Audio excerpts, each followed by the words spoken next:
cycling, all things cycling, anything on a bike, and we welcome your questions on 086 60 25,000 because I'm joined by Ronan Harper, who's the chair of the Chonaill Gap Cycling Club. They're based in Glenties, and Ronan's been on the show a couple of times before, so we just decided to, well, maybe during the summer months anyhow, just to make it a sort of a semi-regular piece and talk about cycling, so, because we both love cycling. Anyway, Ronan, thanks for coming in. Thanks, John. It's good to see you again. And I was just saying off air that you're actually in training. You see, you're a dedicated cyclist. You're in training now for the 555. Which is coming up when? It's the 10th of August. 10th of August, so about 7-8 weeks away. It's not that far. It's creeping up very quickly on me now. But you're taking it seriously. I did it a few years ago. Didn't quite take it as serious as that. Now you're putting in some decent miles. I'm putting in decent training, but I just want to be the best that I can be on the day, and whatever that is, it is. But as long as I leave it being the best that I can be, I'll be happy enough. Yeah. Okay. Now, when we're talking cycling on this spot, that's the serious end. Just staying with this kind of serious end of cycling, there's a man who's on a cycle today, and I was checking this out because he's primal tracking. He left this morning from Malin Head, and he's heading to Mizzen. But, a lot of people do that cycle, that's grand, or the other way around. But he's turning around in Mizzen and coming back. This is Carol, is it? Carol McNairn. Yeah, were you familiar with him before? Do you know what? I've read about him during the week, and it's he's an endurance cyclist. He's an endurance cyclist. So he's doing the Malin to Mizzen to Malin, so going the whole way down, turning and come back up. I think he's doing it unsupported as well, and he's doing it to raise funds for the RNLA for Bundonik. He's a crew member there. Correct. Yeah.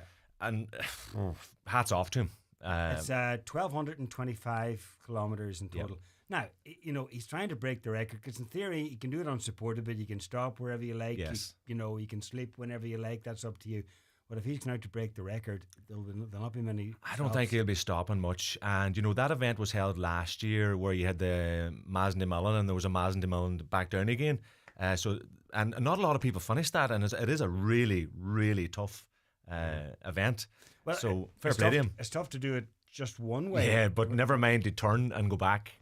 Fair play now. Can you imagine a head wreck that is? Have you done Malin to Mizzen? No, I went to do it this year and it was cancelled early on in the year, and that's why I ended up doing the 555 because I wanted something of similar distance and stuff. But I'll definitely do it at some stage. I would love to be able to say I've done it. Because can you imagine the head wreck that it is when you get to Mizzen, having to turn around and do it all over again the other way? And apparently going up Ireland is tougher than going down it. How is it? Yeah, just psychologically. Yeah. Psychologically. Anyhow, if anybody wants to check it out, he's on primal tracking, and before the show, he was making good headway because he's heading towards Balbafet. Fair play to him. Yeah, absolutely. So McNairn Ultra Cycling Team on Facebook if you want to check that out. Now, the first thing that has to be said, Ronan, is it's not the greatest of weather for cycling, is it? Oh, who are you telling? I was saying that earlier on today because my cycling is the one that seems to be very early mornings because I'm out on the bike for long periods of the day, so I'm trying to get back at a decent time. And I'm looking to go out now tomorrow morning at 6 a.m. and I'm looking at the weather and it's like 6 and 7 and 8 degrees and I'm going... With maybe wind and rain. And I was out last night and the rain was awful, but like your skin's waterproof, I guess. So you just have to get out there and get on with it. Once you're out for a while, it's fine, but it isn't great weather. It's the cold, I suppose. We're looking for that, just that temperature increase with a little bit of sort of milder weather, I guess. Yeah, apart from, I think maybe 1 week last month, there hasn't been this year so far. There hasn't been a nice. Not many. I've had a couple which I've really enjoyed when you're out in the sun and you've got the coastal around Donegal, which is beautiful. But we're hoping that hopefully it'll pick up. Yeah, hopefully. Yep. Yeah, better days ahead. Yeah, absolutely. Okay, a question says, just bought my 4-year-old a balance bike. This is the other end of the spectrum, a balance bike. So a bike with stabilizers, I'm guessing. No. No, balance bikes don't have stabilizers. They have no brakes and they have no stabilizers. No and brakes? They have no pedals. Putting a 4-year-old on a bike with no brakes? Well, if you think about it, a lot of other countries put them on at the age of 2, and it's funny because that your listener sent in that because I've just gone down that route with my 4-year-old and bought him a balance bike, and they are fantastic. So if your listeners are out there, want to get their young kids into cycling, I suppose where this originated with me, John, was we've done our cycling skills course with all the kids in Glenties, and that's been absolutely brilliant. And as we ran that, there was people of an older, maybe 6, 7, 8 years of age that were on stabilizers, and in a way, the stabilizers can kind of hold them back from that confidence thing. At that age, yeah. Yeah, so if you look at a lot of other countries, they will use the balance bike. So they're a little small bike, no pedals, no brakes, but the child will sit on the bike and they'll use their feet to propel them forward and back and keep them balanced. And my young guy's called Sam. He's pretty adventurous, but I got him a balance bike last week because he had an interest and I wanted to sort of, nurture that interest. And he's got the helmet and he's got the gear and he's out running around our yard now, freewheeling with the feet off. So he's got the balance within a week. Okay. And that's a great introduction to motor skills and being able to pedal on a bike at a much younger age. So no pedals and no brakes, and they're using their feet, and then they'll push themselves off and freewheel for a bit, and then the feet go back down again. It's an alternative to stabilizers then. It is. And I prefer it, if I'm honest, because I've seen such brilliant progress in the space of a few days where Sam is, he's propelling himself across the yard and then he's lifting up the feet. So he's got that balance, being able to move, when the bike's propelling forward, that he doesn't topple and fall over. I think the challenge with stabilizers, bikes with stabilizers are there to encourage a bike to pedal. Yeah. And they can pedal fine. And it is a challenge to get people, kids used to pedaling that circular motion. But once you take the stabilizers off, they have no concept of balance. And balance is probably the most important thing when you're being propelled forward. So I've looked at this before, and I think Canada is a really sort of good country as an example where they would have their kids on balance bikes from the age of 2, and they would have them pedaling by the age of 3. So, and this is the first time I've done it with my kids. I've got 3 kids, and Sam's the first one to use a balance bike, and I'm standing back going, wow. His confidence, his motor skills, his coordination on a balance bike already. So we'll actually introduce him to a pedal bike, in the next couple of months, because he'll already have the balance as he's being propelled forward.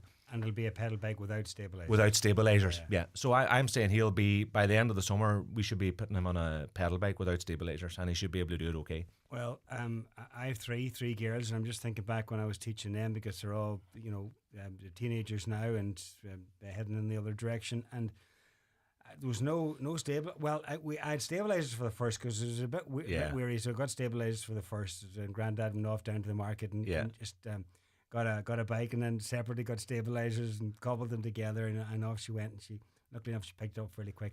Then for the other two, I think it was a different bike because that one had kind of been wrecked, and it was a different bike. And I'm just going to try this without stabilizers. I couldn't be bothered. And luckily enough, They took to it fairly quickly. Yeah. You're a bit nervous when you put them on. Yeah. And you're thinking, what's going to happen here?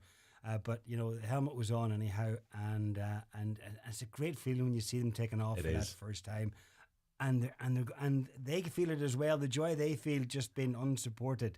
Yeah, it's brilliant watching them. I can definitely relate to that. We've done this as part of our 8 weeks bike skills for kids in Glanties, the one we would have talked about before. And some of the kids that we brought in first, we were using it in that safe space in the car park. Remember we had that conversation. Some of them came with stabilizers. They're all off stabilizers now, and now we have them out on the road, supervised obviously, but we have them cycling on a road now, and that's just brilliant to see. Just staying with the bikes, and let's talk about buying a bike for the first time, whether you're an adult or a child. Children's bikes was, first of all, what should you look out for if you're buying a bike for a child? For a kid, I suppose the first thing is probably size, in terms of what they want to do. And again, do you want to go that balance bike route? Are they familiar with cycling or not? Is it the second bike? Is it the first bike? Can they use that? And I would really encourage your listeners to sort of research the balance bike angle, because I've seen the benefit of it myself. So size is the most important thing, particularly kids, they grow at an exponential rate, so quite quickly they can be too big for the bike or the bike's too small, so that just makes it a bit more difficult for them. And remember, at that age, it's all about fun. Yeah. So you don't want to put them off cycling. You don't want to put them off cycling, so there is a little bit that you get what you pay for, so probably a little bit more expensive where you got proper wheels, proper pneumatic tyres. So some of these bikes have foam tyres that maybe just aren't really great for people starting off in terms of the confidence angle. So that's probably the most you can spend on the bike. It is a better idea to give the people the confidence to ride in a better machine, I guess. And then as they get bigger, maybe you're introducing them to cycling as they are a bit bigger. It's about size, making sure that the bike matches their size. Yeah, remember, cycling has to be about fun. So when you get on the bike, you really want to get on the bike. So if your listeners are on about buying a bike for themselves or for their children, it's really, what do they want to do with the bike? Do they want to go on the road where you have the old traditional racers with the sort of curly handlebars? Do they want a mountain bike? Do they want something that's in between, like a hybrid bike? And, a lot of the good bike shops around Letterkenny in the northwest would have, people who are interested in bikes, owning and running those bike shops. So they're best placed to advise you on what is the right size and stuff. Yeah. But size is really, really But important. they'll ask those questions. Yeah. Well, what are you? What do you want to using? use it for? Do you want to just go to the shops on a Sunday, or do you want to cycle to work, or do you want to join a club, or do you want to go on the mountain bikes? Do you want to go off road? Do you want to go on road? And then that'll determine what sort of a bike, whether it's a mountain bike or a road bike or a hybrid. Or a hybrid. A hybrid is essentially exactly that.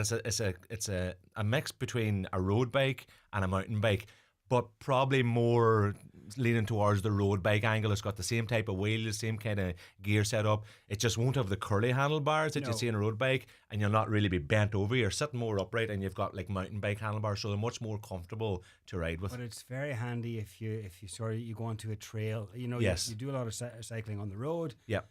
And then some days you might just be on a trail and you don't have to worry. And you don't have to, and that is true. Like most of the hybrid bikes, if I'm honest, would be built for the road, but you can get ones that you can take off road as well. And that could be as simple as just changing the tires and having sort of puncture-proof tires on there with a little bit of grip on your tires. But then there's what's called dedicated trail bikes. Yes. They're different again, rather than a hybrid, aren't they? Yeah. So like there's all these different variations. You can go to gravel bikes, mountain bikes, full suspension bikes, sort of hardtail bikes. So you can have suspensions on the back, suspension on the front.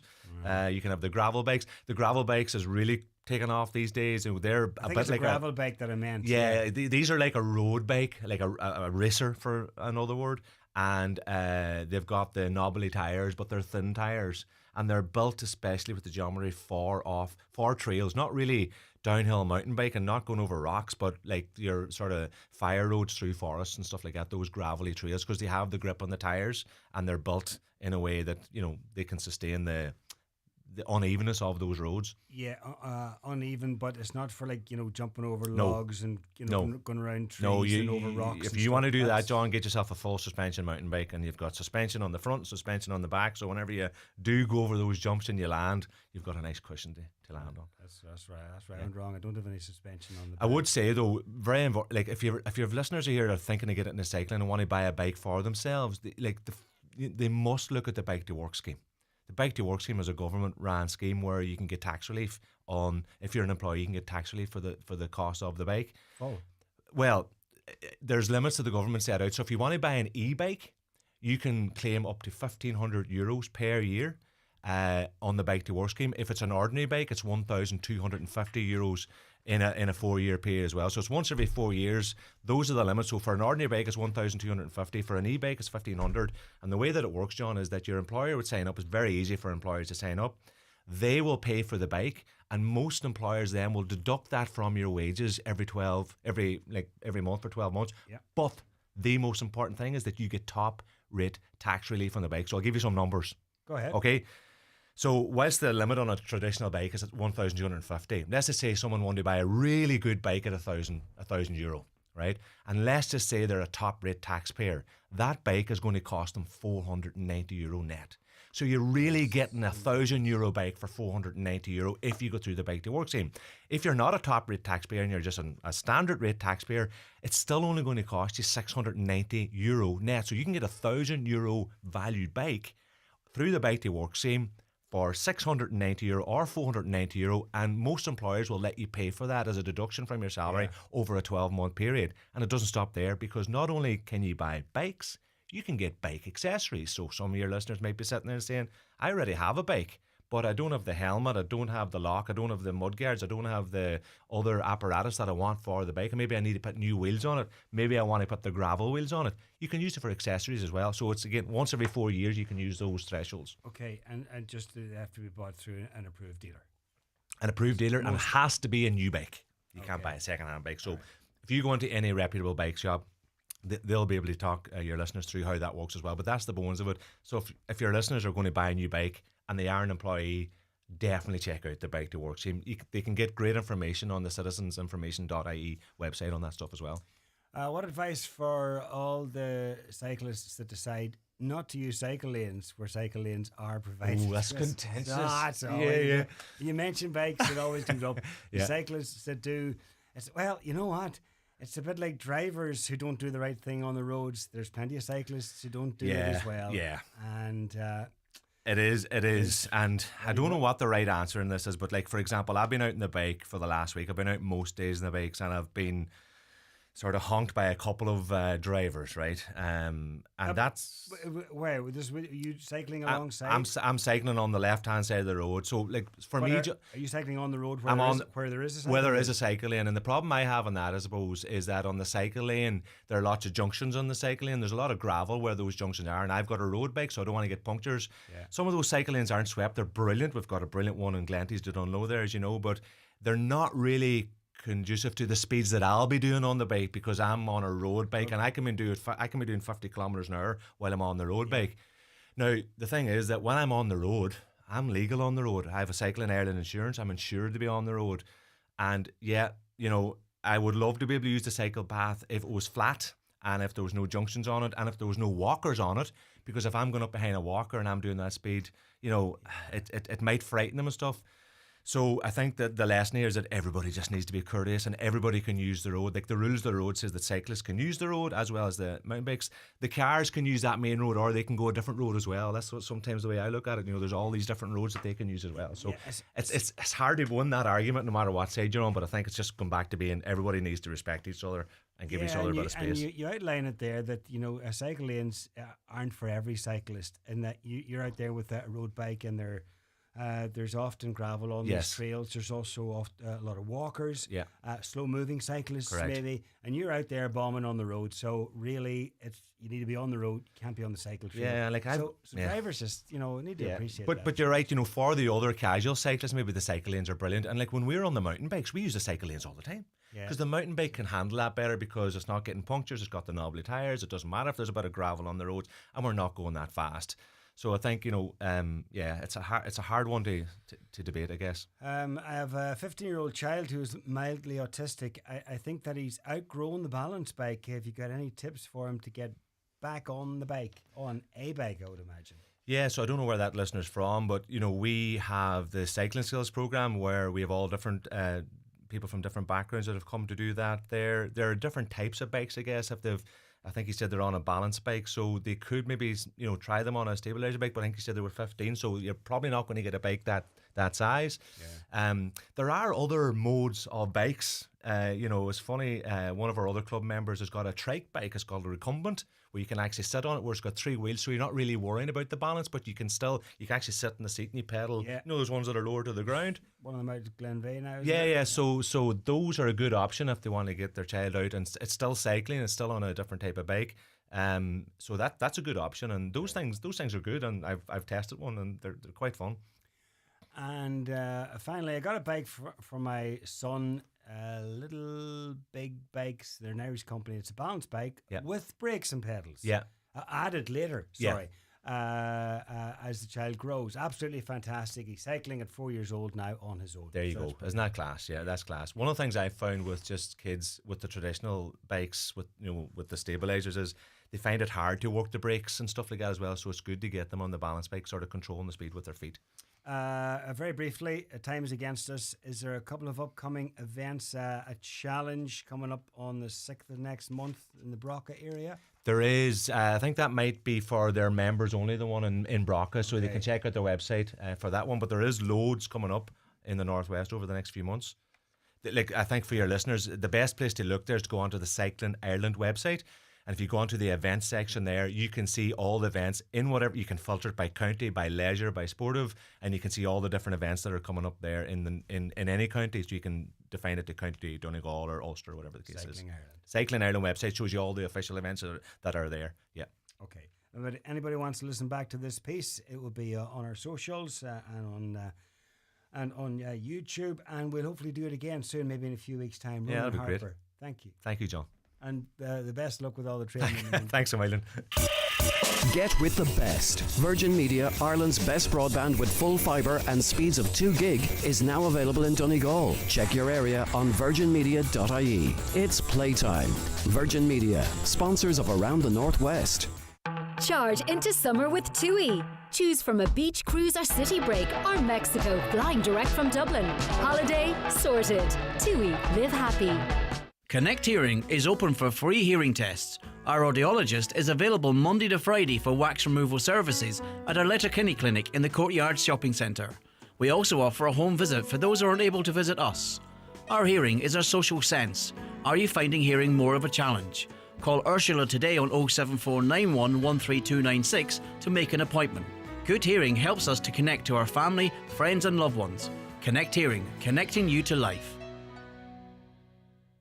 Chasing that final ray of sunlight to the end of the garden. Squeezing every drop out of your tea bag. Scraping the last bit of that really nice face cream. In Ireland, we love getting the most out of everything. So why aren't we doing the same with our money? By moving to an AIB savings account today, you'll get more from your money by earning interest. Visit aib.ie/savings to explore your options. AIB, for the life you're after.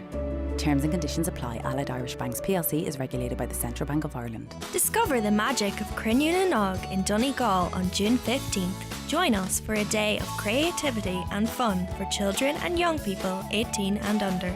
Don't miss out on these fantastic, free family events, plus dedicated events for 14 to 18-year-olds. Visit waynefest.ie for more information. Come and enjoy an epic afternoon in Derry for the Carnival of Bands on Derry's Walls for Molly's Parade, followed by the colourful immersive sound of 200 musicians performing Siren Circus in Ebrington Square around a ginormous size Molly bed sculpture. Don't miss two unforgettable experiences of a lifetime on Sunday, June 16th. Yes, it's all free and family friendly. Visit yesderry.com for more information. That's all we've got time for on the show today. Thanks for listening. Have a great weekend. Whatever the weather's like, make the most of it. I'll chat to you on Monday again. And my thanks to Shannon Wilkin for producing. It's Sinead Black sitting in for David next after the break. Get with the best. Virgin Media, Ireland's best broadband with full fibre and speeds of 2 gig, is now available in Donegal.